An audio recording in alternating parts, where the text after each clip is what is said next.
Movie की शुरुआत में हमें एक पुलिस ऑफिसर और एक गार्ड के बीच में लड़ाई दिखाई जा रही थी और दूसरी तरफ हम एक लड़की को एक भयानक मास्क पहने किलर से भागता हुआ देखते हैं। वहीं पुलिस ऑफिसर और एक गार्ड जहां पर लड़ाई कर रहे थे वहां पर हमें एक रेस्ट्रिक्टेड एरिया का बोर्ड दिखाई देता है जिस पर लिखा हुआ था कि अगर कोई इस एरिया से आगे जाएगा तो उसे गोली मार दी जाएगी। इधर दूसरी तरफ उस भागती हुई लड़की के पेट में चोट आती है जहां से खून भी निकल रहा था, लेकिन फिर भी वो लड़की किसी तरह से उस किलर से बचकर भाग रही थी। किलर भी उसके पीछे आराम से आ रहा था क्योंकि किलर को पता था कि लड़की कितना भी भाग ले उससे बचकर नहीं जा पाएगी और आखिरकार वो किलर उस लड़की को पकड़ ही लेता है। लड़की रोते हुए उसे छोड़ने को बोलती है लेकिन किलर उसे मारकर बेहोश कर देता है। वो लड़की जब चिल्लाती है तो उसकी आवाज दूसरी तरफ लड़ रहे पुलिस ऑफिसर और उस गार्ड को सुनाई देती है। पुलिस ऑफिसर कहता है कि अगर हमने कुछ नहीं किया तो अगली बारी हमारी होगी। वो गार्ड उस पुलिस ऑफिसर की बात को इग्नोर करके फिर से उससे लड़ने लगता है, जिस कारण से पुलिस ऑफिसर को जानबूझ के उस गार्ड को गोली मारनी पड़ती है। गोली की आवाज वहां से कुछ दूर एक दूसरे ऑफिसर को सुनाई पड़ती है और वो अपने बॉस को कॉल करके गोली की आवाज के बारे में बताता है। उसका बॉस उस गार्ड को कहता है कि कोई भी बाहर का इंसान हो उसे गोली मार दे और गार्ड उस पुलिस ऑफिसर को दूर से ही गोली मार देता है, लेकिन उसे ये नहीं पता था कि वो पुलिस ऑफिसर मरा है या नहीं। दूसरी तरफ उस लड़की को उस किलर ने एक पेड़ में कांटे वाले तारों से और रस्सियों से बांध कर रखा हुआ था। वो लड़की जब होश में आती है तो खुद को ऐसे बंधा हुआ देखकर बहुत ज्यादा रोने लगती है। किलर एक चाकू से उस लड़की के कपड़े धीरे धीरे फाड़ देता है और फिर वो चाकू से उसके ब्रेस्ट को काटकर उसका खून वहां से निकालकर उसे एक बोतल में भरता है। वो लड़की बहुत तड़पती रहती है और फिर वो किलर उस लड़की के पेट में चाकू मार के उससे वहां से फाड़ के अपना हाथ उसके पेट में डालता है और उसके पेट के अंदर से ही वो वहां का मांस बाहर निकाल लेता है, जिससे कि वो लड़की वहीं पर तड़प तड़प कर मर गई थी। हमें दिखाई देता है कि ये सब किलिंग एक आदमी अपने कंप्यूटर में बैठकर देख रहा है। उस जंगल में हर जगह कैमरा लगे हुए थे और वो एक बहुत ही अमीर आदमी था और उसे लड़कियों को तड़पता हुआ देखकर बहुत मजा आता था और इसीलिए उस अमीर आदमी ने उस किलर का रखा हुआ था लड़कियों को मारने के लिए और वो अपने मॉनिटर पर उन्हें मरता हुआ देखकर खुश होता था।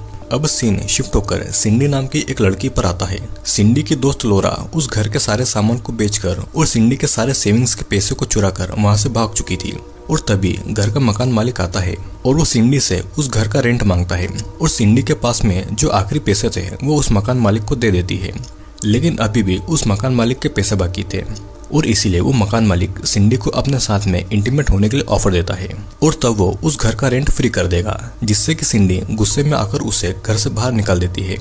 सिंडी फिर अपनी जॉब से बाकी के बचे हुए पैसे लेने जाती है और तब वहाँ की बॉस सिंडी से अपने पति को सेक्सुअली सीड्यूस करने का इल्जाम लगाकर उसे वहाँ से भगा देती है, जिससे कि सिंडी हार मानकर जब अपने घर जाती है तो वो ये देखती है कि उसके घर के दरवाजे पर कोई एक बॉक्स छोड़कर गया हुआ है। उस बॉक्स में एक कार की चाबी थी और सिंडी को जॉब ऑफर का कॉल आया हुआ था। सिंडी को कोई प्रॉब्लम ना हो तो उसी कार में बैठकर कार के जीपीएस में लगे हुए लोकेशन की तरफ आने को बोलती है। सिंडी के पास अब कुछ नहीं था और पैसे के लिए वो उस जॉब के लिए मान जाती है। सिंडी जब बाहर आती है तो बाहर उसका मकान मालिक सिंडी को बाहर निकालने के लिए आया हुआ था और सिंडी उसी के सामने उस बड़ी सी गाड़ी में बैठकर वहां से चली जाती है और उसका मकान मालिक शॉक्ड होकर उसे देखने लगता है। सिंडी अपनी नई जॉब से बहुत ज्यादा खुश थी, लेकिन जैसे जैसे रास्ता सुनसान जगह पर आ रहा था तो टेंशन में आ जाती है। वो रास्ते में लकड़ी काट रहे एक आदमी से वहाँ की डायरेक्शन पूछने के लिए बाहर आती है तो वो आदमी उसे बड़ी बुरी नजर से देखता है, जिसे सिंडी भाग जाती है और वो ये भी जान गया था कि सिंडी अकेले उस जंगल के रास्ते में आई है। सिंडी को वो आदमी ठीक नहीं लगता तो वापस से अपनी गाड़ी में आकर अपने रास्ते पर निकल जाती है और फिर वो एक टूटे फूटे घर पर जा पहुंचती है और वहां से उसका जीपीएस भी अब काम नहीं कर रहा था, जिससे कि सिंडी और ज्यादा टेंशन में आ गई थी और उसका वापस जाने के लिए अब पेट्रोल भी नहीं बचा हुआ था। अब कुछ देर के बाद में सिंडी को जॉब ऑफर के लिए कॉल करने वाली औरत आती है। वो सिंडी को लेके एक घर में जाती है और सिंडी का जॉब यही था कि वो उस घर का ख्याल रखे, उसे साफ करे और ये घर एक अमीर आदमी का घर था जो कि सिर्फ वेकेशन बनाने के लिए यहाँ पर आता था। वो औरत उसे कहती है कि घर पर कैमरास भी लगे हुए हैं, लेकिन वो चिंता नहीं करे क्योंकि ये कैमरा सिर्फ घर के मालिक के वहाँ पर आने पर ही उसे ऑन किया जाता है। सिंडी को अपना काम समझाकर वो औरत वहाँ से चली जाती है और तभी हम देखते हैं कि वही मास्क पहने हुए किलर घर के अंदर ही घुस रहा था और सिंडी को ये बात पता भी नहीं चलती। सिंडी बहुत खुश थी क्योंकि उसके पास अब नई जॉब थी, सिंडी के पास रहने के लिए जगह भी थी और उसके पास कुछ पैसे भी थे। अचानक से उसके पास में घर, सैलरी और बहुत सारे नए कपड़े भी आ गए थे। सिंडी एक के बाद एक नए कपड़े पहन रही थी और खुशी से डांस कर रही थी और किलर घर में घुसकर सिंडी की सभी हरकतों पर नजर रख रहा था। दूसरी तरफ हम देखते हैं कि वही अमीर आदमी घर के अंदर लगे हुए कैमरा से सिंडी पर नजर रखे हुए था और ये घर उसी अमीर आदमी का था और सिंडी उसकी अगली शिकार थी। उसने सिंडी को जॉब का लालच दिया ताकि वो उसे भी बाकी की लड़कियों की तरह तड़पा तड़पा कर मार दे। उस आदमी के पास में बहुत सारी बोतल्स थी जिसमें कि ह्यूमन बॉडी के पार्ट्स थे और बोतल को लड़कियों के नाम से भी रखा गया था। वो आदमी एक बोतल में सिंडी के नाम का लेबल लगा देता है जिसका मतलब साफ था कि अगली बारी सिंडी की है और अब उस बोतल में सिंडी की बॉडी के पार्ट्स जाने वाले हैं। यहाँ पर हम देखते हैं कि सिंडी बाथरूम में नहाने जाती है और वो किलर उसे मारने वाला था, लेकिन वो अमीर आदमी किलर को ऐसा करने से रोक देता है क्योंकि वो अमीर आदमी सिंडी को थोड़ा और देखना चाहता था। वो किलर को धमकी देता है कि अगर उसने उसका कहना नहीं माना तो वो उसे लड़कियों का शिकार करने नहीं भेजेगा और उसे जेल भेज देगा। किलर उस अमीर आदमी की बातें सुनकर गुस्से से वहां से बाहर आ जाता है। सिंडी जब सुबह उठती है तो दरवाजे के सामने एक मरा हुआ जानवर था जो कि किलर ने सिंडी को डराने के लिए रखा हुआ था। फिर कुछ देर के बाद में किलर जब अपने घर पर जाता है तो उसका घर एक कैनिबल फैमिली का घर था।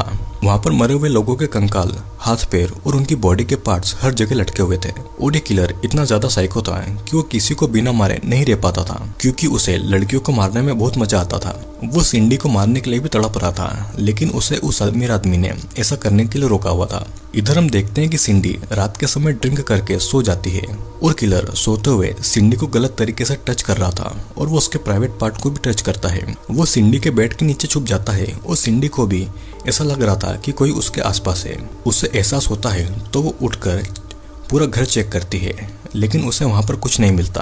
अगली सुबह सिंडी घर के बाहर बने एक हॉट टब में अपने पूरे कपड़े निकाल के नहाने जाती है और तभी वहां पर एक पुलिस ऑफिसर सिंडी से मदद मांगने के लिए आ जाता है। वो ऑफिसर पूछता है कि क्या उसके पास में कोई फोन या फिर वहां से निकलने के लिए गाड़ी है, लेकिन सिंडी के पास में कुछ भी नहीं था और उसकी गाड़ी में भी पेट्रोल नहीं था। उस पुलिस ऑफिसर को बहुत ज्यादा चोटें आई थी तो वो वहीं पर बेहोश हो जाता है। पुलिस ऑफिसर को जब होश आता है तो सिंडी ने उसके घाव पर पट्टियां लगा दी थी और वो अमीर आदमी पुलिस ऑफिसर को अपने घर के कैमरास में देख रहा था और इसीलिए वो अपने आदमियों को उसे मारने के लिए ऑर्डर दे देता है। पुलिस ऑफिसर सिंडी को ये बोलता है कि वो यहाँ पर एक किलर को पकड़ने आया हुआ है जो कि बहुत बेरहमी से वहाँ पर आने वाली लड़कियों को मार डालता है। ये किलर एक जेल से भगा हुआ कैदी है और इस जंगल में छुपा हुआ है। पुलिस ऑफिसर थोड़ा हैरान भी था क्योंकि उस घर में कम्युनिकेशन करने के लिए कोई भी फोन या फिर वहाँ से निकलने के लिए कोई भी गाड़ी नहीं थी, तो सिंडी यहाँ पर अकेले कैसे रह रही थी। अब कुछ देर बात करने के बाद में पुलिस ऑफिसर सिंडी से पूछता है कि उसकी जैकेट कहाँ पर है। सिंडी ने जैकेट को ड्रायर में डाल दिया था तो पुलिस ऑफिसर तुरंत वहां पर जाके उस जैकेट को निकालता है क्योंकि उसके जैकेट के अंदर एक फ्लैश ग्रेनेड था और ये फ्लैश ग्रेनेड वही फ्लैश ग्रेनेड है जो कि पबजी में कुछ देर अंदर करने के लिए फेंका जाता है। वो उस ग्रेनेड को बाहर निकाल कर रख देता है और तभी उस अमीर आदमी के लोग उस पुलिस ऑफिसर के ऊपर गोलियों से हमला कर देते हैं।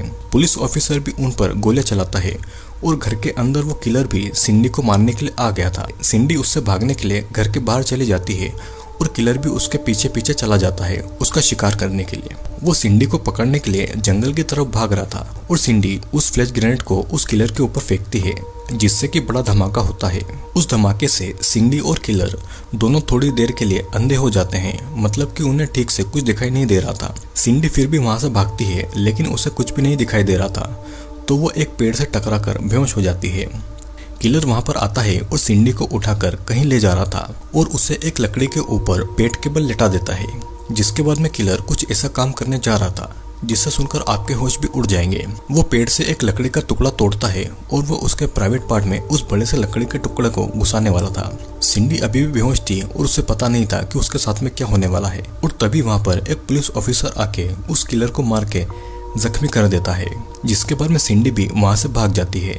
दूसरे के लिए कार में भागता है क्योंकि उस पुलिस ऑफिसर ने उसके सारे आदमियों को मार डाला था। वो जंगल के रास्ते भागता है और जंगल के रास्ते में उसे सिंडी मिल जाती है। सिंडी उसे किलर से बचाने के लिए मदद मांगती है और उसके साथ कार में बैठकर वहां से निकल जाती है, लेकिन सिंडी को ये नहीं पता था कि अनजाने में वो उसी आदमी से जा मिली है जिसने उसे जानबूझकर वहां पर फंसाया था ताकि वो उसका शिकार उस किलर से करवा सके। और इसी के साथ में ये मूवी यहीं पर एंड हो जाती है। दोस्तों, मूवी आपको कैसी लगी नीचे कमेंट करके जरूर बताना और अगर आपका इस वीडियो पर रिस्पॉन्स अच्छा रहा तो मैं इसके बाकी के पार्ट्स भी एक्सप्लेन करूंगा।